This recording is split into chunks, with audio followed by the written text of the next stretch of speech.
हर strategy में fundamental analysis आता ही आता है। फंडामेंटल एनालिसिस के बेसिकली दो पार्ट्स हैं। पहला है क्वांटिटेटिव एनालिसिस और दूसरा है क्वालिटेटिव एनालिसिस। पहले हम क्वांटिटेटिव एनालिसिस पर कॉन्सेंट्रेट करेंगे। फंडामेंटल एनालिसिस किसी कंपनी पर अप्लाई करने से पहले हमें कुछ बेसिक चीज़ें सीखनी होंगी जिनके आधार पर फंडामेंटल एनालिसिस किया जाता है, जैसे earning per share, price to earning ratio, return on equity, return on assets, etcetera etcetera. ये सारी टर्म्स आपको डिटेल में पता होनी चाहिए, इनके बिना आप आगे नहीं जा सकते। सो हम शुरुआत ईपीएस यानी अर्निंग पर शेयर से करेंगे। अर्निंग पर शेयर का मतलब उसके नाम में ही छुपा है। अर्निंग पर शेयर का मतलब है कि आपने खरीदे हुए एक शेयर पर कंपनी कितना प्रॉफिट कमा रही है। ईपीएस निकालने का फॉर्मूला है profit divided by number of shares. For example, मान लेते कि एबीसी नाम की कोई कंपनी है। कंपनी का प्रॉफिट है 10 लाख और कंपनी के टोटल शेयर से 2 लाख। तो एबीसी कंपनी का ईपीएस आएगा profit that is 10 lakh divided by total number of shares that is 2 lakh. Therefore 10 lakh divided by 2 lakh is equal to 5। Therefore company ABC का ईपीएस है 5।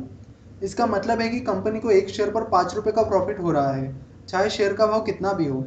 एक बात पर गौर करना कि यहाँ एक शेयर पर 5 रुपये का प्रॉफिट कंपनी को हो रहा है, शेयर होल्डर को नहीं। अब आप सोचोगे कि प्रॉफिट, नंबर ऑफ शेयर्स, ये सब चीज़ें हमें कहाँ से मिलेगी। तो देखो, ये सब चीज़ें हमें कंपनी के बैलेंस शीट, इनकम स्टेटमेंट और कैश फ्लो स्टेटमेंट से मिलती है। सो आगे चलकर जब हम बैलेंस शीट और स्टेटमेंट्स करेंगे तो ये सब चीज़ें आपको ऑटोमेटिक मिल जाएगी। इसलिए आप इन सब चीज़ों की चिंता करना छोड़ दो, वो सब आप मुझ पर छोड़ दो। फिलहाल बस फिनेंशियल टर्म समझने की कोशिश करो। अब दूसरा एग्जांपल लेते हैं। मान लेते कि एक्सवाईजी नाम की भी कोई कंपनी है।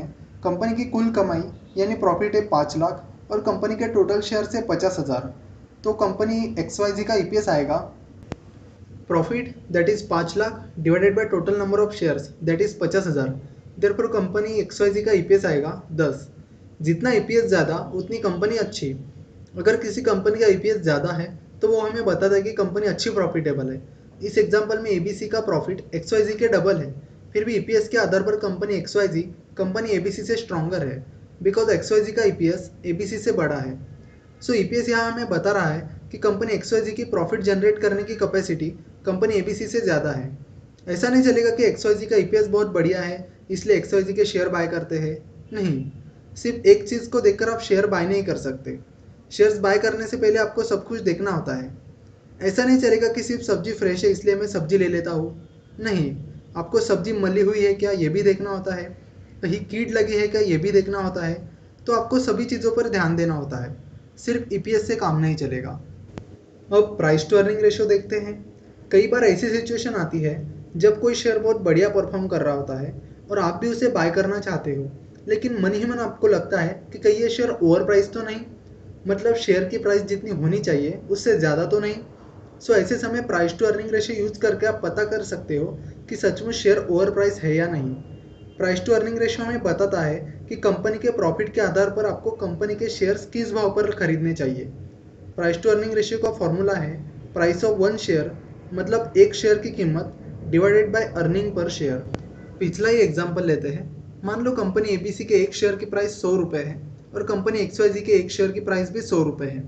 और जैसे कि अभी हमने देखा, कंपनी एबीसी का ईपीएस 5 है और कंपनी एक्सवाईजी का ईपीएस 10 है।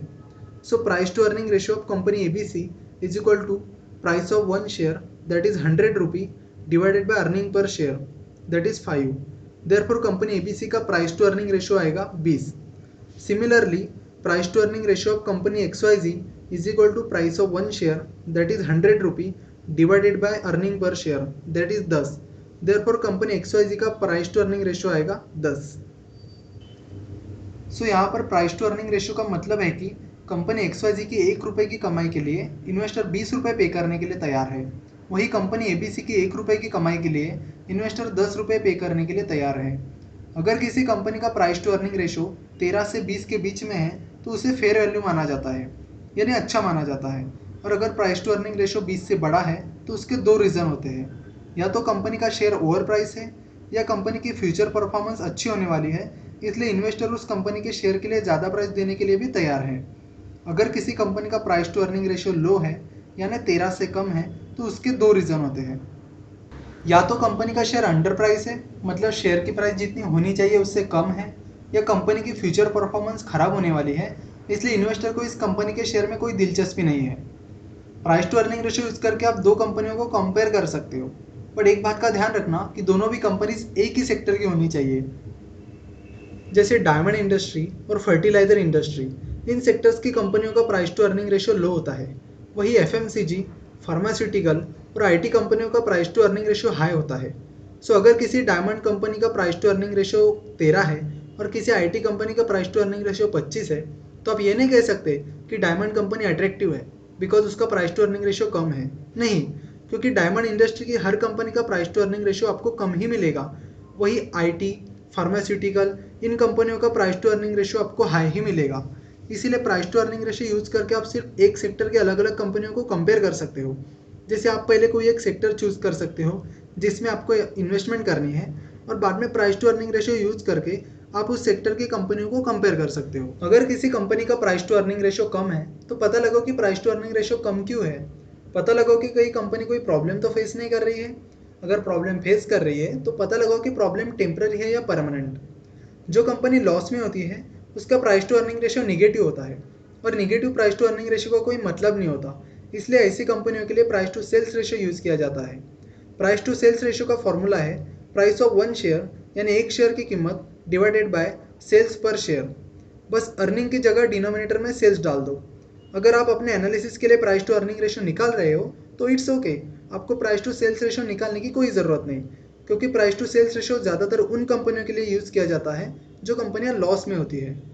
प्राइस टू सेल्स रेशियो का एडवांटेज ये है कि सेल्स के नंबर चेंज करना कठिन होता है। अकाउंटिंग के रूल्स का गलत फ़ायदा उठाकर अकाउंटेंट प्रॉफिट के नंबर्स इजीली चेंज कर सकता है, लेकिन सेल्स के नंबर चेंज करना बहुत कठिन काम होता है। कंपनी का डेट यानी कर्ज फंडामेंटल एनालिसिस का महत्वपूर्ण भाग